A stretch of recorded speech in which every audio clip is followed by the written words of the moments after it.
자, 여러분 안녕하세요. 오늘 하루도 수고가 많으셨습니다. 자, 오늘 언론중재위에 제소를 당했습니다. 정확히 말하면 한 6개월 사이에 두 번의 송사를 당하게 됐습니다. 언론중재위 제소. 한 번은 뭐 여러분 아시겠지만 이 경찰과의 싸움이 있었습니다. 광주 남부서에서 언론중재위 제소를 했었죠. 학교폭력 8대1 사건에 대한 취재를 했었는데 바로 법정 대응. 용감하게 싸웠고, 근데 사실 뭐 언론 중재위 이 제소가 들어오면 심리적으로 굉장히 좀 위축이 됩니다. 겉으로 태어나고 있지만 사실 속으로는 조금 쫄아요. 저도 조금 쫄았다가 회복을 했습니다. 경찰하고 센 사람하고 한 번 더 했었는데 이번에 또 들어왔던 곳은 이 광주시 그리고 또 광주 도시공사입니다. 뭐 좀 도시공사 이야기 요즘 여러분 잘 알고 계시죠? 지금 오늘도 뭐 뜨겁게 뉴스를 달궜던 이 전국을 강타했었던 이재명 경기도지사, 이 대한민국 정치 역사상 아마 최초의 사례가 아닌가 싶어요. 민주당 집권 여당의 이 대통령 후보가 국회의원들 앞에 국감 대상에 올라와서 이 핵심의 쟁점은 이 대장동, 이 화천 비리, 특혜 공익사업의 특혜 비리 사건이죠. 그 사건들이 이제 전국의 관심을 불러 일으켰었는데 현재 제가 취재하고 있는 사건, 좀 이 지역에서는 좀 이슈가 되고 있는 사건이라고 할 수 있는 게 이 첨단 삼지구라는 사업이 있습니다. 첨단 삼지구 1조 2천억 정도 되는 사업입니다. 개발 사업입니다. 이게 이 공익 사업이에요. 이 지자체 공익 사업이란 게 이 토지 수용권이 있습니다. 이 강제 수용권이죠.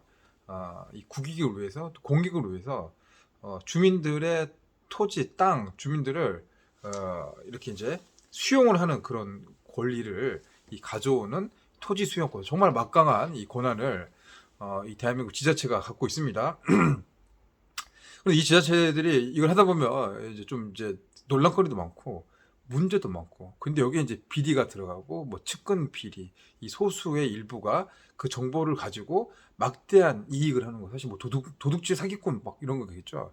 이런 게 나타나서 이제 문제가 되는 게 지금 뭐 대장동 사건 같은 그런 논란이 되겠죠.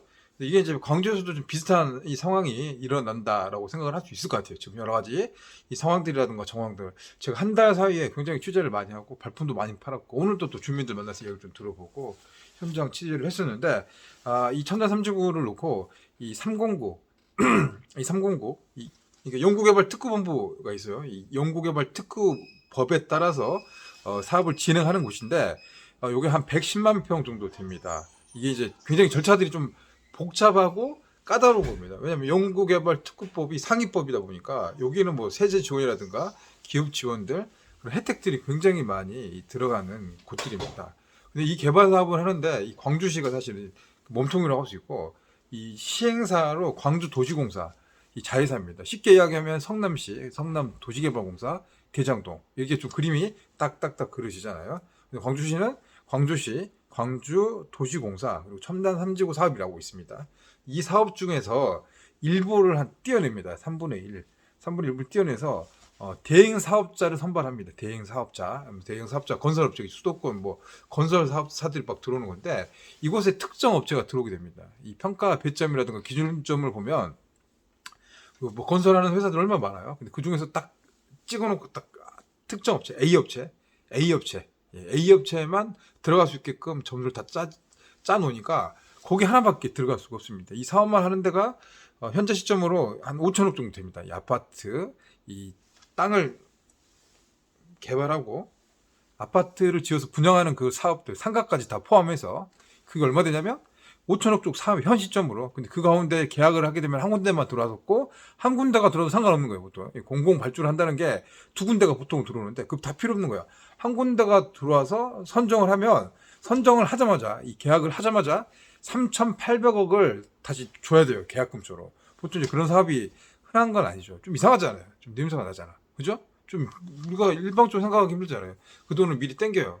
아파트는 3년 후에 질 건데 그때 이익을 미리 뭐 추산하기도 힘들죠. 아파트 값, 땅값들이 굉장히 많이 광주가 올라가고 있으니까. 그러면 아빠 3년 후에 아파트 분양하게 돼요. 그럼 대기업 브랜드 아파트 분양되면 아마 지금 받는 것보다 몇 배의 분양 이익을 받을 수도 있는 거고, 또 지금 뭐 시조례가 바뀌고 그러면 아파트 높이가 15층에서 용적률을 상향시켜서 뭐 20층이 될 수도 있는 거고, 이 개발 이익이 엄청나게 높아지는 이제 그런 상황이 될 수 있는데, 그 과정에 이제 불공정하다, 이 특혜 시비가 나오고 있다라는 이제 문제점들을 많이 제가 이 단독 보도를 많이 했었습니다, 현장에 가서. 그랬더니 기사를 쓸 때마다 이 정정 보도 공문이 계속 옵니다. 뭐 쓰기만 하면 봅니다. 다 잘못됐다고. 이 정정 보도라는 거는 기사가 잘못됐으니까 다시 써라. 실수를 인정하고 다시 써라. 반성해라. 네가 잘못했다. 내가 인정하는 겁니다. 반론 보도란 건 내가 기사를 잘못 쓰지 않았는데 이쪽의 입장이 이러니까 이걸 좀 반영해 주세요라고 하는 게 반론 보도고, 나머지 건 없죠. 이제 좀 세게 나가면 관련해서 이제 민사 소송이 들어옵니다. 그게 좀 큰 거죠. 이 기자 개인에게 민사 소송. 예. 그러면 뭐 여기서 뭐 굉장히 압박감이 될 수밖에 없죠. 그런 게 사실은 취재 활동을 위축시키거나 제한시키는 그런 목적 때문에 이게 사실과 다르다고 해도 이렇게 보내는 경우들이 있습니다. 요즘 뭐 공무원들이 예전하고 많이 달라졌더라고요. 많이 세주고 일단 되든 안 되든 던져놓고 보더라고요. 뭐 언론 중재위라든가 뭐 소송 이런 것들도 막 그냥 하고 있습니다. 이러다 보면은 이 반대 극부로 이 대장동 같은 이런 사건들이 좀 터지지도 않았겠죠. 기사를 안 써버리니까. 몰라도 안 쓰고 애매하면 안 쓰고 괜히 송사가 걸릴 것 같으면 안 써버리니까. 그래서 이게 최근 사이에 2번 사이에 경찰에 한 번, 그리고 또 공사에서 한 번 또 언론 중재위 가게 됐습니다. 뭐 1차 저는 거의 제가 뭐 판정승을 했다고 보고, 두 번째는 이것도 용감하게 이제 싸울 생각인데 마음은 좀 그렇게 기분이 안 좋죠. 왜냐면 좀 성가시잖아요. 그죠?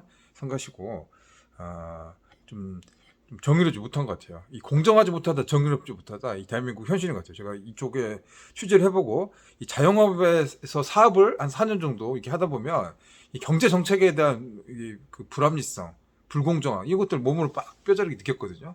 이 정치 집단과 현장의 서민들의 목소리, 이 생계형, 이 서민들, 국무총리들, 코로나 와가지고 벌어놓은 돈으로 쓰세요라고 했는데, 이게 지금 자영업 하시는 사장님들이 얼마나 많이 내 여윳돈 갖고, 내가 자본주의 논리처럼 이렇게 사업하는 사장님들이 몇 분이나 되겠습니까? 대부분 다 생계형으로 지금 일을 하신 분들이 많잖아요. 이 코로나 상황 2년 갈 줄 누가 알았습니까? 결국엔 버티다 못해서 이제 빚내고 버티고 이렇게 가지고 와요. 정책들 나오고 지원책 나온다고 그러는데 결국은 책임은 다 떠넘기시고 하고 있는 게 이 대한민국의 정신이다. 그리고 또 이 공무원도 똑같이 복지 부족 안 움직이죠. 예, 이게 지금 느껴졌는데, 이 사업들 제가 기자로 복귀해서 이 짧은 사이죠, 한 반년 정도 만에 굵직굵직한 크고 마음고생 많이 했었던 기사 이 2건이 다 이렇게 송사, 소송, 언론 중재위 이렇게 오게 되니까 좀 이 씁쓸한 이 마음이 들었습니다. 예. 아무튼 언론 중재위 들어왔으니까 저는 이번 사건에 대해서 제가 빚진 게 없습니다. 떳떳합니다. 자영업 4년 하면서 빚진 게 없잖아요. 제가 공무원 누구 높은 사람들 모릅니다. 제가 잘 그러잖아요. 자유로워요. 그래서 제가 첨단 3지구에 땅이 있는 것도 아니고 투자도 안 했습니다. 알다시피 돈이 없어요. 많이 까먹었잖아요. 사업하다가 코로나 때문에 매장 2개 날려서 지금 없어서 다시 열심히 해야 되는 그런 상황에서 이런 소식이 있었습니다. 자, 내일은 그래서 준비했었던 기사, 감춰놨던 기사, 상당히 좀 아픈 기사가 될 것 같은데, 오늘 이제 변호사 자문도 끝내고 그 기사를 내일 보도를 하도록 하겠습니다. 끝으로 한마디 더 보탠다면, 밑에 있는 직원들, 팀장들은 열심히 하는 사람들이더라고요. 어디 마찬가지겠지만, 현장을 뛰고 있는 그런 직원들, 팀장들, 열심히 하시는 분들 많으세요. 다 좋은 취지로 열심히 하시는 분들이 훨씬 많은데, 그중 몇몇, 일부, 정치권의 결탁이 됐다거나, 검은 돈과 그 마수에 이렇게 이끌렸던 사람들, 이런 사람들 위에 있는 것 같아요. 그 사람들이 지금 장난치고 같은 거예요. 장난을 치고 있어. 그게 걸렸어. 1개, 2개 계속 파다 보니까 나왔습니다. 이 방송을 또 보고 계실 겁니다. 왜냐면 조금 이제 이름이 알려지니까 여기저기 이제 알아보고 하시겠죠. 보신 분들, 우리 밑에 직원들은 잘하고 있는 것 같은데 위에서 공정하게 정의롭게 좀 해줬으면 합니다. 안 그러면 문제가 크게 생길 것 같습니다. 오늘 8시 뉴스 SBS죠. SBS에서 첨단 3지구 제가 최초 보도를 했었는데, 그 문제가 아주 그 메인 대서특필 됐습니다. 방송에서 아주 크게 나왔습니다. 참 이런 것이 좀 보람이 있는 것 같아요. 주민들 찾아와서 또 응원도 많이 해주시고, 물론 욕하고 협박하는 사람도 있는데, 아무튼 열심히 해보겠습니다. 왜 열심히 해야 되죠? 제가 열심히 해야 되고 해야죠.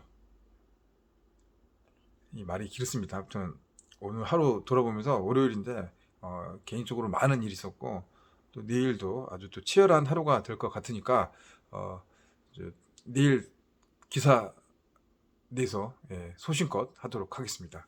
예, 제 이야기 들어주셔서 감사합니다. 고맙습니다. 여기서 마칠게요.